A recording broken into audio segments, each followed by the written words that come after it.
let's move on now to the Leafs' final game of the week on Saturday night against the Edmonton Oilers. The Yeah. Edmonton Oilers, who came in having won 5 in a row, and I believe it was 11 of their last 13 games, and Oilers fans thought this team was back. You're just chirping everyone today on the podcast. Oh, I love it, Lepore. I absolutely love it because I post a lot of content on other, social media platforms like TikTok and Twitter and all that stuff. And there's some Oilers fans that come at me and, they say, "Oh, what did you say about the Oilers? Well, now look at them. They're right up the Leafs' ass and they're going to pass them this week." And no, they're just not. Oilers fans you hate look the at the Leafs, Oilers, this Oilers team, Lepore. I mean, they're just not very good. And I think we all know the recipe to beat this team at this point, and I know it's extremely difficult to do, but if you can contain McDavid and Draisaitl, and if you could somehow keep them off the score sheet, there is essentially a 99.9% chance that you're going to win that hockey game, just like we saw on Saturday night. The Leafs shut them out 4-0. Jack Campbell, oh man, that Jack Campbell smile, Lepore, just melts my heart. Just want to hug Jack Campbell. Oh, what a just glorious human being. A fluffy teddy bear, Jack Campbell. Oh man, love that guy. But yeah, he was phenomenal in his return from injury.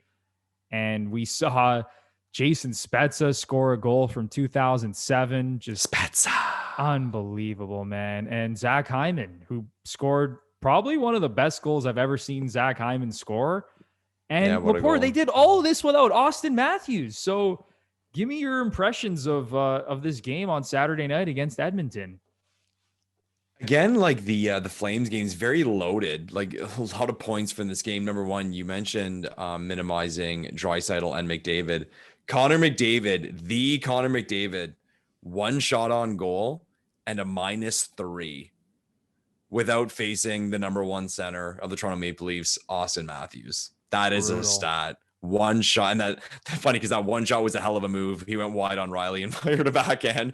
But so we did get some excitement from Connor, but one shot, a -3, and Draisaitl had 3 shots.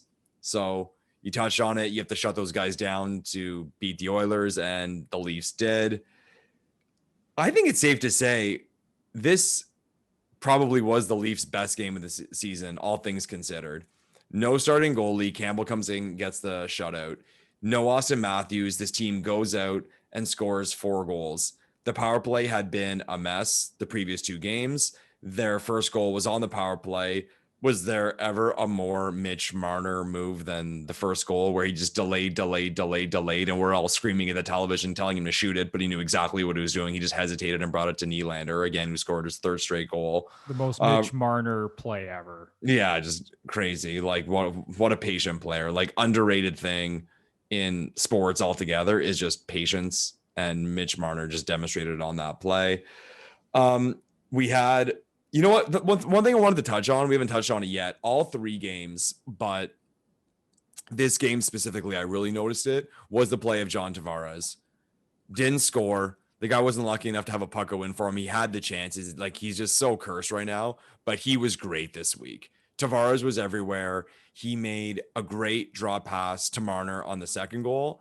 And one thing, I don't even know if it got pointed out on the telecast, but he laid a hit on the Hyman goal to get the puck loose before Hyman was able to bring it out and score. It's like underrated play. That's what you want to see from your captain, your leader.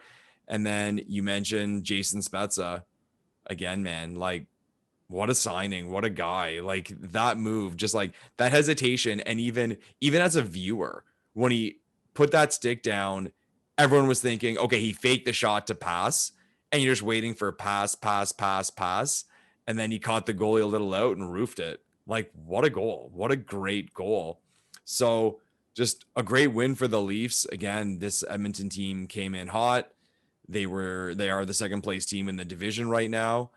And you saw it on the Leafs players' face after the game with how happy they were with the win and how they embraced Jack Campbell. First shutout of the season for the Leafs too. That's something else. I mean, as great as the Leafs have been, no shutouts. The first shutout, Jack Campbell gets it. But it's not too often you can look at a game, no matter what the score is, and say all positives. But all positives. I mean, there's nothing I can circle to really and say I wish this was better. Actually, there was one stint in the second period where I forget the order it came in, but between Barabanov and Vesey, they had like 3 unbelievable turnovers. It was like almost like, guys, like, what are you doing? It was almost as if like they were doing it on purpose. They were so bad. It was crazy. But minus that little stint of negative events from our fringe lineup players, pretty well a perfect game. So not much more to say than that. Yeah, I completely agree with you. I think this was their most impressive win of the season. When you consider Austin Matthews being out of the lineup with a wrist injury, Jack Campbell coming back after a month off with an injury. And this is a Leafs team this season that hasn't, had any significant injuries. None of their stars have gone down. It's been mostly fringe players, guys that you can replace. And I'm not saying it's easy to replace, some of the guys that have been out of the lineup. When you think about, Thornton has missed some games and Hyman's missed some games, and Muzzin was out of the lineup with the facial injury. Simmons, Robertson, man. Simmons and Robertson. Like, these guys aren't going to make or break the team. They're not like the core star players, obviously, but these are really solid secondary players. And when you're missing them all together, when you're losing them all together, it adds up. People make that point. Oh, it's just Simmons. Oh, it's just Thornton. Well, when collectively they're all out, now you have half your lineup gone. Exactly. And no, you're right. When you lose all of those guys around the same time, it's difficult. And I have been so impressed with how well this team has battled through that adversity, because when you think back to last season and all the injuries the Leafs had, it was a disaster. And, we really did use it as an excuse. And I brought it up plenty of times on Twitter last season. The Leafs had such a roller coaster year, but they were just riddled with injuries. Like, it was insane. Yeah. And there were times where, when certain guys were out of the lineup last year, they just didn't look the same. But this year, Lepore, it doesn't seem to matter who's in and out of the lineup. This team has been so good all season long. And I think it all kind of culminated last night against Edmonton, where you're facing a team with McDavid and Draisaitl, the 2 leading scorers in the NHL, one of the hottest teams in the league, having won 5 in a row. And, you're without Matthews and you think, like, we could really be in trouble tonight against this, red hot Oilers team.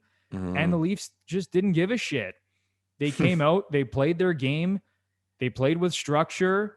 They played aggressively on offense. They had, different guys contributing offensively. When you look at Zach Hyman, the amazing goal he scored, Spezza, like you mentioned, William Nylander scored his 3rd goal in the last 2 games.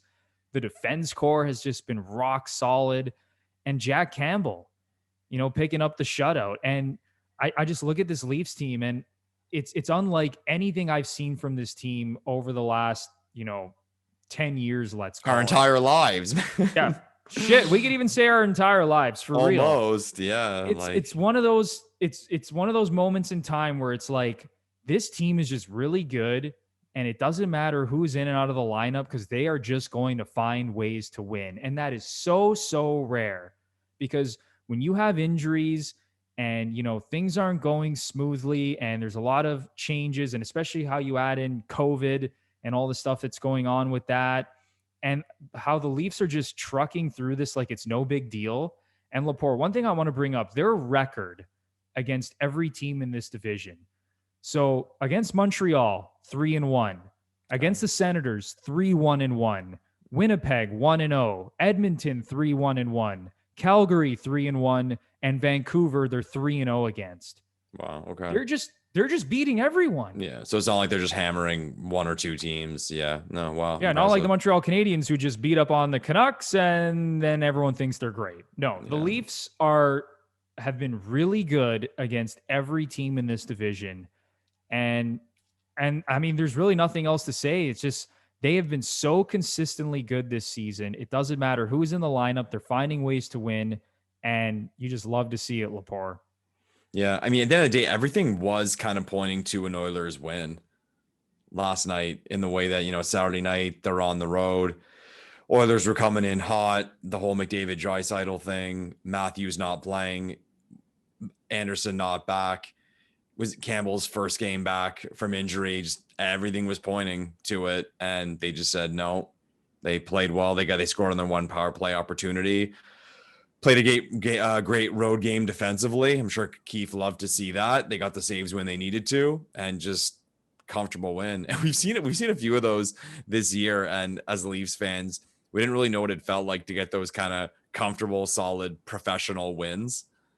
That's what we saw last night, and we've been lucky enough to see a few of them this year. It's like I said, it's kind of foreign to us as Leafs Nation, but I'll get used to it if they let me. I'll allow that one.